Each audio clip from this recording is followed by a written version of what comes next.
ನಮಸ್ಕಾರ, KSN ವಾರ್ತೆಗಳಿಗೆ ಸ್ವಾಗತ. ಮೊದಲಿಗೆ ಮುಖ್ಯಾಂಶಗಳು. ಕಾಸರಗೋಡು ಜಿಲ್ಲೆಯಲ್ಲಿ ಮಾನವ ವನ್ಯಜೀವಿ ಸಂಘರ್ಷ ತಡೆಗಟ್ಟುವ ಕುರಿತು ಪರಿಶೀಲನಾ ಸಭೆ. ಅರಣ್ಯ ಸಚಿವ AK ಶಶೀಂದ್ರನ್ ಅಧ್ಯಕ್ಷತೆಯಲ್ಲಿ ಸಭೆ ಆಯೋಜನೆ. ವನ್ಯಜೀವಿ ದಾಳಿಯಿಂದ ಹಾನಿಗೊಳಗಾದ ರೈತರಿಗೆ ಪರಿಹಾರವನ್ನು ತ್ವರಿತಗೊಳಿಸಲಾಗುವುದು ಹಾಗೂ ಕುದಿರಾನ್ ಆನೆ ಉಪಟಳ ತಡೆಯಲು ಕ್ರಮ ಕೈಗೊಳ್ಳಲಾಗುವುದು. ಅರಣ್ಯ ಸಚಿವ AK ಶಶೀಂದ್ರನ್ ಹೇಳಿಕೆ. ರಾಜ್ಯ ಇನ್ಕ್ಲೂಸಿವ್ ಕ್ರೀಡೋತ್ಸವದಲ್ಲಿ ಭಾಗವಹಿಸಿ ಉತ್ತಮ ಯಶಸ್ಸು ಸಾಧಿಸಿದ ಮಂಜೇಶ್ವರದ ಕ್ರೀಡಾ ಪ್ರತಿಭೆಗಳು ಹಾಗೂ ತರಬೇತುದಾರರಿಗೆ ಸನ್ಮಾನ ಸಮಾರಂಭವನ್ನು ಶಾಸಕ AKM ಅಶ್ರಫ್ ಅವರಿಂದ ಉದ್ಘಾಟನೆ. ಮಂಜೇಶ್ವರ ಬ್ಲಾಕ್ ಪಂಚಾಯತ್ ನಿರ್ಮಿಸಿದ ಸಾಕ್ಷ್ಯಚಿತ್ರ ಪ್ರದರ್ಶನ. ಬ್ಲಾಕ್ ಪಂಚಾಯತ್ ಅಧ್ಯಕ್ಷೆ ಶಮೀನಾ ಟೀಚರ್ ಅವರಿಂದ ಉದ್ಘಾಟನೆ. ಮದ್ಯದ ಬಾಟಲಿಗಳಿಂದ ತುಂಬಿ ಹೋಗಿರುವ ಮಹಾಶಿಲಾ ಸ್ಮಾರಕ. 2000 ಇತಿಹಾಸವುಳ್ಳ ಉಕ್ಕಿನಡಕ ಕಾರ್ಯಾಡಿ ಕೆಂಪು ಕಲ್ಲಿನ ಸ್ಮಾರಕವು ಮದ್ಯದ ಬಾಟಲಿಗಳಿಂದ ಆವೃತ. ವಾರ್ತೆಗಳು ವಿವರವಾಗಿ. ಕಾಸರಗೋಡು ಜಿಲ್ಲೆಯಲ್ಲಿ ಮಾನವ ವನ್ಯಜೀವಿ ಸಂಘರ್ಷ ತಡೆಗಟ್ಟುವ ಕುರಿತು ಪರಿಶೀಲನಾ ಸಭೆ ನಡೆಸಲಾಯಿತು. ಅರಣ್ಯ ಸಚಿವ AK ಶಶೀಂದ್ರನ್ ಅಧ್ಯಕ್ಷತೆಯಲ್ಲಿ ಸಭೆ ನಡೆಸಲಾಯಿತು. ವನ್ಯಜೀವಿ ಸಂಘರ್ಷವನ್ನು ಕಡಿಮೆ ಮಾಡಲು ಜಿಲ್ಲೆಯಲ್ಲಿ ಪ್ರಸ್ತುತ ಅಳವಡಿಸಿಕೊಳ್ಳಲಾಗುತ್ತಿರುವ ಪರಿಣಾಮಕಾರಿ ಯೋಜನೆಗಳನ್ನು ಅರಣ್ಯ ಹಾಗೂ ವನ್ಯಜೀವಿ ಸಚಿವ AK ಶಶೀಂದ್ರನ್ ಶ್ಲಾಘಿಸಿದರು. ಈ ವರ್ಷ ಕಾಸರಗೋಡನ್ನು ಸಂಪೂರ್ಣ ಸೌರ ಬೇಲಿಗಳಿಂದ ರಕ್ಷಿಸಲ್ಪಟ್ಟ ಜಿಲ್ಲೆಯಾಗಿ ಮೇಲ್ದರ್ಜೆಗೇರಿಸಬಹುದು ಎಂದು ಸಚಿವರು ಹೇಳಿದರು. ಕಾಸರಗೋಡು ಕಲೆಕ್ಟರೇಟ್ ವಿಡಿಯೋ ಕಾನ್ಫರೆನ್ಸ್ ಹಾಲ್ನಲ್ಲಿ ನಡೆದ ಮಾನವ ವನ್ಯಜೀವಿ ಸಂಘರ್ಷವನ್ನು ತಡೆಗಟ್ಟುವ ಕುರಿತಾದ ನಿಯಂತ್ರಣ ಸಮಿತಿಯ ಜಿಲ್ಲಾ ಮಟ್ಟದ സഭಯ ಅಧ್ಯಕ್ಷತೆ ವಹಿಸಿ സಚಿವರು മാതനാടിದರು. പൂർണ്ണമായും കാട്ടുപന്നികളെ ഉപദ്രവം അവസാനിപ്പിച്ച ജില്ല, പൂർണ്ണമായും മരണം ഇല്ലാത്ത ജില്ല, പൂർണ്ണമായും പാമ്പുകടിയേറ്റ് മരിക്കാത്ത ഒരു ജില്ല, ഇങ്ങനെ ഒന്ന് അച്ചീവ് ചെയ്താൽ നമുക്ക് അത് കാസർഗോഡ് ജില്ലയുടെ അഡ്മിനിസ്ട്രേഷനിൽ കിട്ടുന്ന ഏറ്റവും നല്ല മികച്ച അംഗീകാരമായിരിക്കും. So each other fight against to achieve the target. Then ഒരു ക്രിറ്റിസിസം. ഇപ്പോഴും ഈ നിങ്ങൾക്കായിരിക്കും ഫോണില്ലാന്ന് തോന്നുന്നുണ്ട്. വലിയ കംപ്ലൈൻ്റ് ആണ്. ഫോൺ ചെയ്തിട്ട് എന്നെ രാത്രി 12 മണിക്ക് വിളിച്ചിട്ട് പറയുന്നത് ആ ഫോണ് നമുക്ക് വെച്ച് നിങ്ങളെ സ്വന്തം ഫോണാണെങ്കിൽ ഫോൺ എന്തിനാ? അതങ്ങനെ രാത്രി സൈലന്റ് ആക്കി വെക്കേണ്ട ഒരു ആവശ്യമില്ലാന്ന് എനിക്ക് തോന്നുന്നത്. അത് ഈ ജില്ലയിൽ നിന്ന് മാത്രമല്ല, പല ജില്ലയിൽ കൂടിയാണ് ഞാൻ പറഞ്ഞത്. അപ്പം ആ കാര്യത്തിൽ ഒരു പബ്ലിക് കോണ്ടാക്ട് ചെയ്യുമ്പോൾ ഒരു ഫ്രണ്ട്ലി റെസ്പോൺസ് ഉണ്ടാകുമ്പോഴാണ് അവരുടെ സഹകരണം നോക്കിയിട്ടുള്ളത്. മൃഗസംരക്ഷണമായാലും തിരക്കിടില്ല, പോലീസായാലും തിരക്കിടില്ല, ഫോറസ്റ്റ് ആയാലും പഞ്ചായത്തായാലും ഒരു ഫ്രണ്ട്ലി റെസ്പോൺസ് നിങ്ങൾ പറയുന്നത് ഒരു എപ്പോഴും നമുക്കൊരു പുഞ്ചിരിക്കുന്ന കൊണ്ടുണ്ട്. എന്നാൽ മാത്രമേ ആളുകൾ നമ്മൾ അപ്രീഷിയേറ്റ് ചെയ്യൂ. നമ്മൾ ഏത് കാര്യം പറയുന്നതും ഒരു സൗഹൃദ ഭാവത്തിൽ പറയുമ്പോൾ ആളുകൾ അത് കേൾക്കും. ഇത് അനുഭവത്തിൽ നിന്ന് പറയുന്നതാണ് ഞാൻ. അപ്പോൾ അത് നിങ്ങൾ ഉത്തരവായിട്ടല്ല, അത് ജനങ്ങൾക്ക് ഫീൽ ചെയ്യണം നിങ്ങൾ മാറിയിട്ടുണ്ട്. ಖಾಸಗಿ ಜಮೀನುಗಳಿಗೆ ಪ್ರವೇಶಿಸುವ ಕಾಡು ಹಂದಿಗಳನ್ನು ನಿರ್ಮೂಲನೆ ಮಾಡಲು ಜಿಲ್ಲೆಯಲ್ಲಿ ಅಗತ್ಯ ಕ್ರಮಗಳನ್ನು ತೀವ್ರವಾಗಿ ಜಾರಿಗೊಳಿಸಬೇಕೆಂದು ಸಚಿವರು ಹೇಳಿದರು. ಇದಕ್ಕಾಗಿ ಸಮಸ್ಯೆ ಇರುವ ಪಂಚಾಯಿತಿಗಳ ಅಧ್ಯಕ್ಷರು, ಕಾರ್ಯದರ್ಶಿಗಳು ಮುಂತಾದವರು ಸೇರಿ ತುರ್ತು ಸಭೆಯನ್ನು ಕರೆಯಬೇಕೆಂದು ಸೂಚಿಸಿದರು.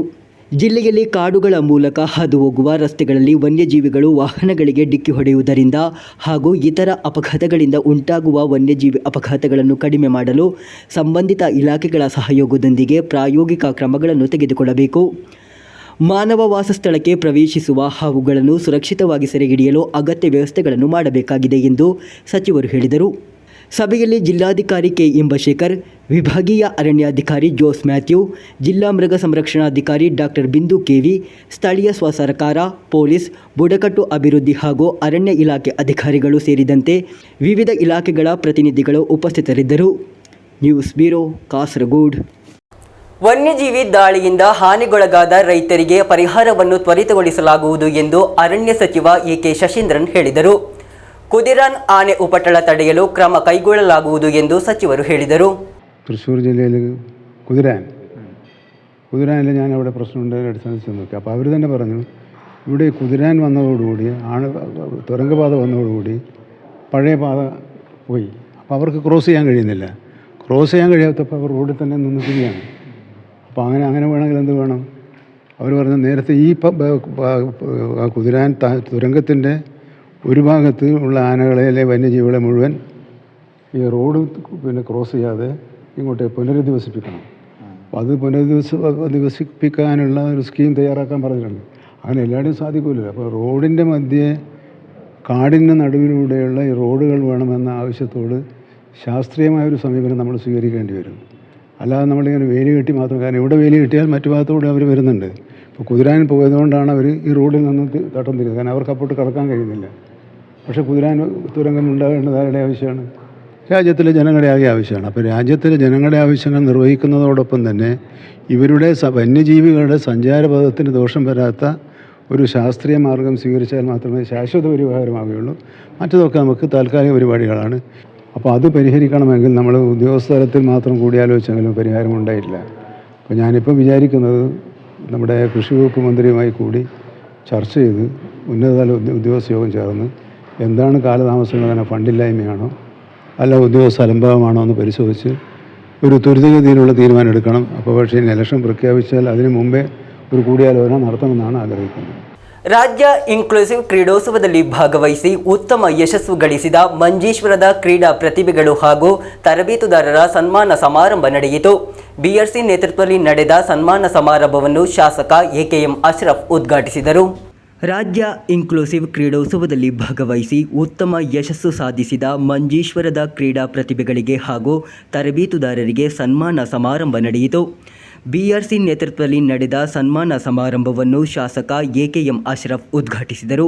ಸಮಗ್ರ ಶಿಕ್ಷಾ ಕೇರಳ ಕಾಸರಗೋಡು ಜಿಲ್ಲಾ ಯೋಜನಾ ಸಂಯೋಜಕ ಬಿಜುರಾಜು ಅಧ್ಯಕ್ಷತೆ ವಹಿಸಿದರು.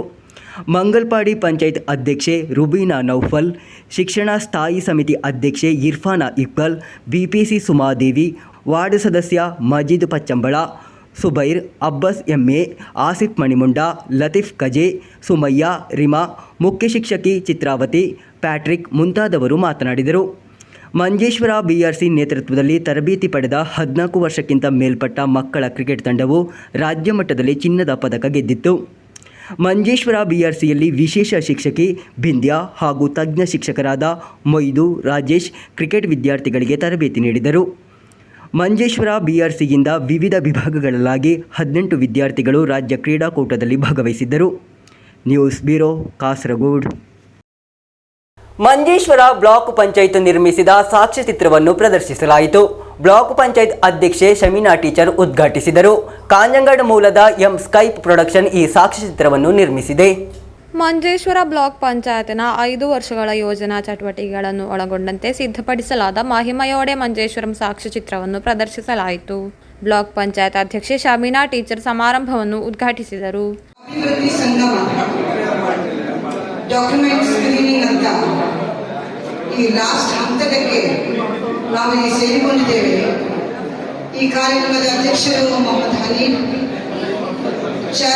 ಚೇರ್ಪರ್ಸನ್ ಗ್ರಾಮ ಪಂಚಾಯತ್ ಪ್ರೆಸಿಡೆಂಟ್ಸ್ ಅವರು. ಬ್ಲಾಕ್ ಪಂಚಾಯತ್ ಸಭಾಂಗಣದಲ್ಲಿ ನಡೆದ ಸಮಾರಂಭದಲ್ಲಿ ಸಾಕ್ಷ್ಯಚಿತ್ರವನ್ನು ಪ್ರದರ್ಶಿಸಲಾಯಿತು. ಉಪಾಧ್ಯಕ್ಷ ಪಿಕೆ ಮೊಹಮ್ಮದ್ ಹನೀಫ್ ಅಧ್ಯಕ್ಷತೆ ವಹಿಸಿದರು. ಸ್ಥಾಯಿ ಸಮಿತಿ ಅಧ್ಯಕ್ಷರಾದ ಶಂಸೀನಾ ಅಬ್ದುಲ್ಲಾ, ಅಬ್ದುಲ್ ಹಮೀದ್, ಪಂಚಾಯತ್ ಅಧ್ಯಕ್ಷ ಜೀನ್ ಲೆವಿನ್ ಮೊಂತೆರೋ, ಯೋಜನಾ ಸಮಿತಿ ಉಪಾಧ್ಯಕ್ಷ ಇಬ್ರಾಹಿಂ ಮುಂಡ್ಯತರ್ಕ ಮೊದಲಾದವರು ಮಾತನಾಡಿದರು. ಕಾಂಜಂಗಾಡ್ ಮೂಲದ ಎಂ ಸ್ಕೈ ಪ್ರೊಡಕ್ಷನ್ಸ್ ಈ ಸಾಕ್ಷ್ಯಚಿತ್ರವನ್ನು ಸಿದ್ಧಪಡಿಸಿದೆ. News bureau, Kasaragod. ಮದ್ಯದ ಬಾಟಲಿಗಳಿಂದ ತುಂಬಿ ಹೋಗಿರುವ ಮಹಾಶಿಲಾ ಸ್ಮಾರಕ.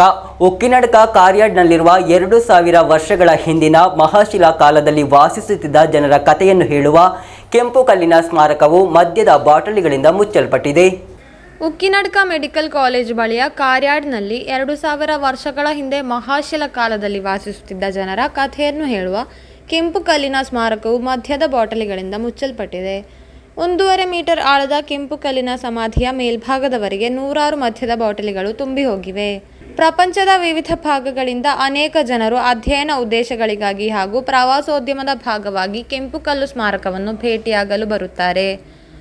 ಅಳಿವಿನಂಚಿನಲ್ಲಿರುವ ಐತಿಹಾಸಿಕ ಅವಶೇಷಗಳನ್ನು ಸಂರಕ್ಷಿಸಲು ಅಧಿಕಾರಿಗಳು ತುರ್ತು ಕ್ರಮ ಕೈಗೊಳ್ಳುವ ಅವಶ್ಯಕತೆ ಇದೆ. കാസർഗോഡ് ജില്ലയിലെ കാസർഗോഡ് മെഡിക്കൽ കോളേജ് സ്ഥിതി ചെയ്യുന്ന ഉക്കിനടുക്കയിൽ പുരാതനമായ 2 ചങ്ങലറകൾ കാണപ്പെടുന്നുണ്ട്. ആ ചങ്ങലറകളിൽ രണ്ട് രീതിയിലാണ് സംരക്ഷിക്കപ്പെടുന്നത്. ഒന്നിൻ്റെ രീതി നോക്കുകയാണെങ്കിൽ നിറയെ മദ്യക്കുപ്പികളിട്ടിട്ട് നിറഞ്ഞൊരു രീതിയിൽ വൃത്തികെട്ട രീതിയിലാണുള്ളത്. അതേസമയം മറ്റൊരു ചങ്ങലറ മെഡിക്കൽ കോളേജുമായി ബന്ധപ്പെട്ട് റോഡ് നിർമ്മിക്കുമ്പോൾ റോഡ് വീതി കൂട്ടുന്ന ഭാഗമായിട്ട് ആ ചങ്ങലറക്ക് മുകളിൽ കോൺക്രീറ്റ് ചെയ്തിട്ട് സംരക്ഷിക്കപ്പെട്ടിട്ടുമുണ്ട്. അപ്പോൾ വൈരുദ്ധ്യമായ രീതി ഇവിടെ കാണപ്പെടുമ്പോൾ തന്നെ ഒരു ചങ്ങലറ നിറയെ മദ്യക്കുപ്പികളുള്ള ഒരവസ്ഥ മാറ്റുവാൻ വേണ്ടിയിട്ട് അധികൃത ഭാഗത്തു നിന്നും ശ്രമങ്ങളുണ്ടാകണമെന്നാണ് പറയാനുള്ളത്. ಸಮೀಪದ ಮತ್ತೊಂದು ಕಲ್ಲಿನ ಸ್ಮಾರಕವನ್ನು ಉಳಿಸಲು ಅಧಿಕಾರಿಗಳು ಅನುಕರಣೀಯ ಕ್ರಮ ಕೈಗೊಂಡರು. ಮೆಡಿಕಲ್ ಕಾಲೇಜಿಗಾಗಿ ರಸ್ತೆ ಅಗಲೀಕರಣ ಮಾಡುವಾಗ ನಾಶವಾಗುತ್ತಿದ್ದ ಕಲ್ಲಿನ ಸ್ಮಾರಕದ ಮೇಲ್ಭಾಗದಲ್ಲಿ ಕಾಂಕ್ರೀಟ್ ಚಪ್ಪಡಿಯನ್ನು ಇರಿಸಿ ರಕ್ಷಿಸಲಾಯಿತು. ಇದು ನಾಡಿನ ಅಭಿವೃದ್ಧಿಯ ಜೊತೆಗೆ ಐತಿಹಾಸಿಕ ಸ್ಮಾರಕಗಳನ್ನು ಹೇಗೆ ಸಂರಕ್ಷಿಸಬಹುದು ಎಂಬುದರ ಸಂಕೇತವಾಗಿದೆ. ಕಾಂಜಂಗಾಡ್ನ ನೆಹರು ಆರ್ಟ್ಸ್ ಆ್ಯಂಡ್ ಸೈನ್ಸ್ ಕಾಲೇಜಿನ ಇತಿಹಾಸ ಶಿಕ್ಷಕ ಡಾಕ್ಟರ್ ನಂದಕುಮಾರ್ ಕೋರೋತ್ ಪುರಾತತ್ವ ವಿಭಾಗದ ವಿದ್ಯಾರ್ಥಿಗಳೊಂದಿಗೆ ಕಾರ್ಯಾಡ್ಗೆ ಭೇಟಿ ನೀಡಿದಾಗ ನಿರ್ಲಕ್ಷ್ಯದ ನೇರ ಚಿತ್ರವನ್ನು ಸೆರೆ ಹಿಡಿದರು. ಮಹಾಶಿಲಾ ಕಾಲದ ಅವಶೇಷಗಳನ್ನು ಹೊಸ ಪೀಳಿಗೆಗೆ ರವಾನಿಸುವ ಕಾರ್ಯಗಳು ಮುಂದಿನ ದಿನಗಳಲ್ಲಿ ಬರಬೇಕಾಗಿದೆ. News bureau, Kasaragod. ಮಂಜೇಶ್ವರ ಕುಂಜತ್ತೂರು ರಾಷ್ಟ್ರೀಯ ಹೆದ್ದಾರಿಯಲ್ಲಿ ಮೀನು ಸಾಗಿಸುತ್ತಿದ್ದ ಪಿಕಪ್ ಟ್ರಕ್ ಪಲ್ಟಿಯಾದ ಘಟನೆ ನಡೆದಿದೆ. ಕಾಸರಗೋಡಿನಿಂದ ಮಂಗಳೂರಿಗೆ ಹೋಗುತ್ತಿದ್ದ ವೇಳೆ ಈ ಅಪಘಾತ ಸಂಭವಿಸಿದೆ. ಟ್ರಕ್ನಲ್ಲಿದ್ದ ಎಲ್ಲ ಮೀನು ಪೆಟ್ಟಿಗೆಗಳು ಚದುರಿ ಹೋಗಿದ್ದವು. ಮಂಜೇಶ್ವರ ಕುಂಜತ್ತೂರು ರಾಷ್ಟ್ರೀಯ ಹೆದ್ದಾರಿಯಲ್ಲಿ ಮೀನು ಸಾಗಿಸುತ್ತಿದ್ದ ಪಿಕಪ್ ಟ್ರಕ್ ಪಲ್ಟಿಯಾಗಿದೆ. ಕಾಸರಗೋಡಿನಿಂದ ಮಂಗಳೂರಿಗೆ ಹೋಗುತ್ತಿದ್ದ ವೇಳೆ ಅಪಘಾತ ಸಂಭವಿಸಿದೆ. ಕುಂಜತ್ತೂರು ತಲುಪಿದಾಗ ವಾಹನದ ಹಿಂಭಾಗದ ಟೈರ್ ಸಿಡಿದು ಟ್ರಕ್ ಪಲ್ಟಿಯಾಗಿದೆ. ಸಿಡಿದ ಹಿಂಭಾಗದ ಟೈರ್ ಸುರಕ್ಷತಾ ಗೋಡೆಯ ಮೇಲೆ ಹೋಗಿ ಸರ್ವಿಸ್ ರಸ್ತೆಗೆ ಬಿದ್ದಿತು. ಎಲ್ಲ ಮೀನು ಪೆಟ್ಟಿಗೆಗಳು ಮುರಿದು ಮೀನುಗಳು ಚದುರಿ ಹೋಗಿದ್ದವು. ವಾಹನದಲ್ಲಿದ್ದವರು ಹಾಗೂ ಸರ್ವಿಸ್ ರಸ್ತೆಯ ಬದಿಯಲ್ಲಿದ್ದವರು ಅಪಘಾತದಿಂದ ಪವಾಡ ಸದೃಶವಾಗಿ ಪಾರಾಗಿದ್ದಾರೆ. ಚಕ್ರ ಸಡಿಲಗೊಂಡ ಕಾರಣ ಪಿಕಪ್ ಟ್ರಕ್ ನಿಯಂತ್ರಣ ಕಳೆದುಕೊಂಡು ಪಲ್ಟಿಯಾಗಿದೆ ಎಂಬುದು ಪ್ರಾಥಮಿಕ ನಿಗಮನ. ಅಪಘಾತವು ರಸ್ತೆಯ ಮಧ್ಯದ ಹಳಿಯಲ್ಲಿ ಸಂಭವಿಸಿರುವುದರಿಂದ ಯಾವುದೇ ದೊಡ್ಡ ಸಂಚಾರ ಅಡಚಣೆ ಉಂಟಾಗಿಲ್ಲ. ರಾಷ್ಟ್ರೀಯ ಹೆದ್ದಾರಿಯಲ್ಲಿ ಹೆಚ್ಚುತ್ತಿರುವ ಇಂತಹ ಅಪಘಾತಗಳ ಸಂಖ್ಯೆ ಜನರಲ್ಲಿ ಹೆಚ್ಚಿನ ಕಳವಳಗಳನ್ನು ಉಂಟುಮಾಡುತ್ತಿದೆ. News bureau, Manjeshwar. Manjeshwar police ಠಾಣೆಗೆ ದೂರು ನೀಡಲು ಪೋಷಕರೊಂದಿಗೆ ಬಂದಿದ್ದ ವಿದ್ಯಾರ್ಥಿಯೋರ್ವ ಹಾಡಿರುವ ಮಧುರವಾದ ಹಾಡು ಸಾಮಾಜಿಕ ಜಾಲತಾಣದಲ್ಲಿ ವೈರಲ್ ಆಗಿದೆ. ಕೊನ್ನಿಲ್ ಶಾಲೆಯಲ್ಲಿ ಓದುತ್ತಿರುವ ವಿದ್ಯಾರ್ಥಿ ಇಬ್ರಾಹಿಂ ಸಹಲ್ ಠಾಣೆಯಲ್ಲಿ ಪೊಲೀಸ್ ಅಧಿಕಾರಿಗಳ ಮುಂದೆ ಹಾಡು ಹಾಡಿದ್ದಾನೆ. ಮಂಜೇಶ್ವರ ಪೊಲೀಸ್ ಠಾಣೆಗೆ ತನ್ನ ಪೋಷಕರೊಂದಿಗೆ ದೂರು ದಾಖಲಿಸಲು ಬಂದಿದ್ದ ವಿದ್ಯಾರ್ಥಿಯೋರ್ವ ಹಾಡಿದ ಹಾಡು ಸಾಮಾಜಿಕ ಜಾಲತಾಣದಲ್ಲಿ ವೈರಲ್ ಆಗಿದೆ. ಕೊನಿಲ್ ಶಾಲೆಯಲ್ಲಿ ಓದುತ್ತಿರುವ ವಿದ್ಯಾರ್ಥಿ ಇಬ್ರಾಹಿಂ ಸಹಲ್ ಠಾಣೆಯಲ್ಲಿ ಪೊಲೀಸ್ ಅಧಿಕಾರಿಗಳ ಮುಂದೆ ಸುಂದರವಾದ ಹಾಡನ್ನು ಹಾಡಿದ್ದಾನೆ.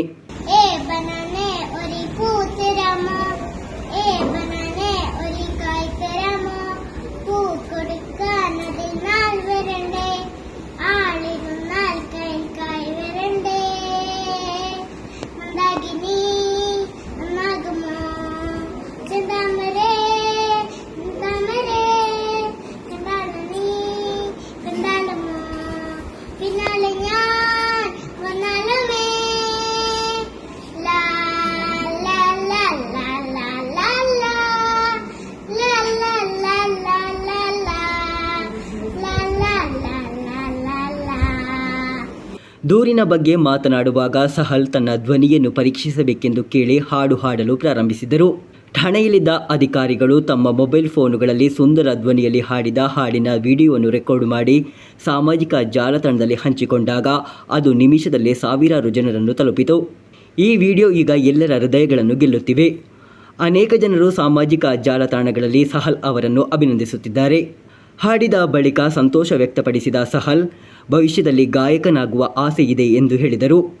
ಸಹಲ್ ತನ್ನ ಪ್ರತಿಭೆಯನ್ನು ಪ್ರೋತ್ಸಾಹಿಸಿದ್ದಕ್ಕಾಗಿ ಪೊಲೀಸ್ ಅಧಿಕಾರಿಗಳಿಗೆ ವೈಯಕ್ತಿಕವಾಗಿ ಹಾಗೂ ಸಾಮಾಜಿಕ ಮಾಧ್ಯಮಗಳ ಮೂಲಕ ಧನ್ಯವಾದ ಅರ್ಪಿಸಿದರು. Abdul Rahman Udyavar, news bureau, Manjeshwar. Mogral Puthur GUP ಶಾಲೆಯ 100ನೇ ವರ್ಷಾಚರಣೆ 2026 ಫೆಬ್ರವರಿ 4-5 ನಡೆಯಲಿದ್ದು, ಇದರ ಭಾಗವಾಗಿ ಲೋಗೋ ಬಿಡುಗಡೆ ಸಮಾರಂಭ ನಡೆಯಿತು. ಶಾಸಕ ಎನ್.ಎನ್. ನಿಲ್ಲಿಕುನ್ನು ಲೋಗೋ ಬಿಡುಗಡೆಗೊಳಿಸಿದರು. ಮೊಗ್ರಾಲ್ ಪುತ್ತೂರು ಜಿಯುಪಿ ಶಾಲೆಯ 100ನೇ ವರ್ಷಾಚರಣೆ 2026 ಫೆಬ್ರವರಿ 4-5 ನಡೆಯಲಿದ್ದು, ಇದರ ಭಾಗವಾಗಿ 100ನೇ ವರ್ಷಾಚರಣೆಗೆ ಸಿದ್ಧಪಡಿಸಿರುವ ಲೋಗೋದ ಬಿಡುಗಡೆ ಸಮಾರಂಭ ನಡೆಯಿತು. ಶಾಸಕ ಎನ್.ಎನ್. ನಿಲ್ಲಿಕುನ್ನು ಲೋಗೋ ಬಿಡುಗಡೆಗೊಳಿಸಿದರು. ಮೊಗ್ರಾಲ್ ಪುತ್ತೂರು ಗ್ರಾಮ ಪಂಚಾಯತ್ ಅಧ್ಯಕ್ಷೆ ಅಡ್ವೊಕೇಟ್ ಸಮೀರಾ ಫೈಸಲ್, ಗ್ರಾಮ ಪಂಚಾಯತ್ ಉಪಾಧ್ಯಕ್ಷ ಮುಜೀಬ್ ಕಂಬಾರ್, ಮುಖ್ಯ ಶಿಕ್ಷಕಿ ವಿಮಲಾ ಕುಮಾರಿ, ಪಿಟಿಎ ಅಧ್ಯಕ್ಷ ಸಿರಾಜ್ ಮೂಪಾ, ಪಿಟಿಎ ಉಪಾಧ್ಯಕ್ಷ ರಮೇಶ್, ಎಸ್ಎಂಸಿ ಅಧ್ಯಕ್ಷ ಕುഞ്ഞിക്കോയ ತಂಗಳ್, ಬಶೀರ್ ಕೆಟಿ, ಹ್ಯಾರಿಸ್ ಕಂಬಾರ್, ಸಮೀರ್ ಬಳ್ಳೂರ್, ಇಕ್ಬಾಲ್ ಚೌಕಿ, ಸಿದ್ದಿಕ್ ಕಂಬಾರ್, ಹ್ಯಾರಿಸ್ ಸಾಗೀರ್, ಮುಜೀದ್, ಹನೀಫ್ ಹಾಗೂ ಶಾಲಾ ಶಿಕ್ಷಕರು ಉಪಸ್ಥಿತರಿದ್ದರು. News bureau, Kasaragod. ಷಡ್ರಂಪಾಡಿ ಶ್ರೀ ಗೋಪಾಲಕೃಷ್ಣ ದೇವಸ್ಥಾನದಲ್ಲಿ ಕಾರ್ತಿಕ ಮಾಸದ ದೀಪೋತ್ಸವ ಕಾರ್ಯಕ್ರಮ ನಡೆಯಿತು. ಈ ಪ್ರಯುಕ್ತ ನಡೆದ ಸಾಂಸ್ಕೃತಿಕ ಕಾರ್ಯಕ್ರಮದಲ್ಲಿ ಡಾಕ್ಟರ್ ವಾಣಿಶ್ರೀ ಕಾಸರಗೋಡು ನೇತೃತ್ವದ ಗಡಿನಾಡ ಕನ್ನಡ ಸಾಹಿತ್ಯ ಸಾಂಸ್ಕೃತಿಕ ಸಂಸ್ಥೆ ಕಾಸರಗೋಡು ವತಿಯಿಂದ 132ನೇ ಸಾಂಸ್ಕೃತಿಕ ಕಾರ್ಯಕ್ರಮ ಜರುಗಿತು. ಷಡ್ರಂಪಾಡಿ ಶ್ರೀ ಗೋಪಾಲಕೃಷ್ಣ ದೇವಸ್ಥಾನದಲ್ಲಿ ಕಾರ್ತಿಕ ಮಾಸದ ದೀಪೋತ್ಸವದ ಪ್ರಯುಕ್ತ ನಡೆಯುತ್ತಿರುವ ಸಾಂಸ್ಕೃತಿಕ ಕಾರ್ಯಕ್ರಮದಲ್ಲಿ ಡಾಕ್ಟರ್ ವಾಣಿಶ್ರೀ ಕಾಸರಗೋಡು ನೇತೃತ್ವದ ಗಡಿನಾಡ ಕನ್ನಡ ಸಾಹಿತ್ಯ ಸಾಂಸ್ಕೃತಿಕ ಸಂಸ್ಥೆ ಕಾಸರಗೋಡು ವತಿಯಿಂದ 132ನೇ ಸಾಂಸ್ಕೃತಿಕ ಕಾರ್ಯಕ್ರಮ ಜರುಗಿತು. ಡಾಕ್ಟರ್ ವಾಣಿಶ್ರೀ ಕಾಸರಗೋಡು ಸಾಹಿತ್ಯ ಪ್ರಸ್ತುತಿಪಡಿಸಿದರು. ಗಾನಾಮೃತ ಕನ್ನಡ ಕೋಗಿಲೆಗಳ ಸ್ವರ ನಿನಾದ ಕಾರ್ಯಕ್ರಮವನ್ನು ಸಂಸ್ಥೆಯ ಸಂಗೀತ ರತ್ನಗಳಾದ ಮಧುಲತಾ ಪುತ್ತೂರು, ಗೋಪಾಲಕೃಷ್ಣ, ಈಶ್ವರ ಪೊನ್ನೆಂಗಳ, ಕೃಪಾಕಿರಣ, ವೆಂಕಟೇಶ್ವರ ನೆರವೇರಿಸಿದರು. ಸಂಸ್ಥೆಯ ಉಪಾಧ್ಯಕ್ಷ ಅಚ್ಯುತ ಭಟ್ ಅಚ್ಯುತಾಷ್ಟಕ ಶ್ಲೋಕ ಪಠಣ ಮಾಡಿದರು. ಡಾಕ್ಟರ್ ವಾಣಿಶ್ರೀ ಕಾಸರಗೋಡು ಅವರಿಗೆ ದೇವಸ್ಥಾನದ ವತಿಯಿಂದ ದೇವರ ಪ್ರಸಾದ ನೀಡಿ ಗೌರವಿಸಲಾಯಿತು. ಭಾಗವಹಿಸಿದ ಸಂಸ್ಥೆಯ ಎಲ್ಲ ಕಲಾವಿದರಿಗೆ ಸಂಸ್ಥೆಯ ವತಿಯಿಂದ ಗೌರವ ಸ್ಮರಣಿಕೆಯೊಂದಿಗೆ ಡಾಕ್ಟರ್ ವಾಣಿಶ್ರೀ ವಿರಚಿತ ಪ್ರಕೃತಿ ಕೃತಿ, ಡಾಕ್ಟರ್ ಲಕ್ಷ್ಮಣಮೂರ್ತಿಯವರ ರಾಣಿ ಅಬ್ಬಕ್ಕ ದೇವಿಯ ಜೊತೆ ಪಯಣ ಎಂಬ ಕೃತಿಯನ್ನು ಕೊಟ್ಟು ಜೊತೆಗೆ ಕನ್ನಡ ಶಾಲು ಹೊದಿಸಿ ಗೌರವ ಸನ್ಮಾನ ಮಾಡಲಾಯಿತು. ವೇದಿಕೆಯಲ್ಲಿ ದೇವಸ್ಥಾನದ ಮುಖ್ಯಸ್ಥ ಶಂಕರನಾರಾಯಣ ಭಟ್, ಕೃಷ್ಣಮೂರ್ತಿ, ಡಾಕ್ಟರ್ ಸುರೇಶ್ ಕುಮಾರ್, ಕೃಷ್ಣ ಆಳ್ವ, ರಾಜೇಶ್, ಗೋಪಾಲಕೃಷ್ಣ ಭಟ್ ಮುಂತಾದ ಗಣ್ಯರು ಉಪಸ್ಥಿತರಿದ್ದರು. News bureau, Kasaragod. ಕೊನೆಯಲ್ಲಿ ಮತ್ತೊಮ್ಮೆ ಮುಖ್ಯಾಂಶಗಳು. ಕಾಸರಗೋಡು ಜಿಲ್ಲೆಯಲ್ಲಿ ಮಾನವ ವನ್ಯಜೀವಿ ಸಂಘರ್ಷ ತಡೆಗಟ್ಟುವ ಕುರಿತು ಪರಿಶೀಲನಾ ಸಭೆ. ಅರಣ್ಯ ಸಚಿವ ಎಕೆ ಶಶೀಂದ್ರನ್ ಅಧ್ಯಕ್ಷತೆಯಲ್ಲಿ ಸಭೆ ಆಯೋಜನೆ. ವನ್ಯಜೀವಿ ದಾಳಿಯಿಂದ ಹಾನಿಗೊಳಗಾದ ರೈತರಿಗೆ ಪರಿಹಾರವನ್ನು ತ್ವರಿತಗೊಳಿಸಲಾಗುವುದು ಹಾಗೂ ಕುದಿರಾನ್ ಆನೆ ಉಪಟಳ ತಡೆಯಲು ಕ್ರಮ ಕೈಗೊಳ್ಳಲಾಗುವುದು. ಅರಣ್ಯ ಸಚಿವ ಎಕೆ ಶಶೀಂದ್ರನ್ ಹೇಳಿಕೆ. ರಾಜ್ಯ ಇನ್ಕ್ಲೂಸಿವ್ ಕ್ರೀಡೋತ್ಸವದಲ್ಲಿ ಭಾಗವಹಿಸಿ ಉತ್ತಮ ಯಶಸ್ಸು ಸಾಧಿಸಿದ ಮಂಜೇಶ್ವರದ ಕ್ರೀಡಾ ಪ್ರತಿಭೆಗಳು ಹಾಗೂ ತರಬೇತುದಾರರಿಗೆ ಸನ್ಮಾನ ಸಮಾರಂಭ. ಸಮಾರಂಭವನ್ನು ಶಾಸಕ ಎಕೆಎಂ ಅಶ್ರಫ್ ಅವರಿಂದ ಉದ್ಘಾಟನೆ. ಮಂಜೇಶ್ವರ ಬ್ಲಾಕ್ ಪಂಚಾಯತ್ ನಿರ್ಮಿಸಿದ ಸಾಕ್ಷ್ಯಚಿತ್ರ ಪ್ರದರ್ಶನ. ಬ್ಲಾಕ್ ಪಂಚಾಯತ್ ಅಧ್ಯಕ್ಷೆ ಶಮಿನಾ ಟೀಚರ್ ಅವರಿಂದ ಉದ್ಘಾಟನೆ. ಮದ್ಯದ ಬಾಟಲಿಗಳಿಂದ ತುಂಬಿ ಹೋಗಿರುವ ಮಹಾಶಿಲಾ ಸ್ಮಾರಕ. 2000 ಇತಿಹಾಸವುಳ್ಳ ಉಕ್ಕಿನಡಕ ಕಾರ್ಯಾಡ್ ಕೆಂಪು ಕಲ್ಲಿನ ಸ್ಮಾರಕವು ಮದ್ಯದ ಬಾಟಲಿಗಳಿಂದ ಆವೃತ. ಇಂದಿನ ವಾರ್ತಾ ಸಂಚಿಕೆ ಇಲ್ಲಿಗೆ ಮುಕ್ತಾಯವಾಯಿತು. ಮುಂದಿನ ವಾರ್ತಾ ಸಂಚಿಕೆಯೊಂದಿಗೆ ಮತ್ತೆ ಭೇಟಿಯಾಗೋಣ. ವಂದನೆಗಳು.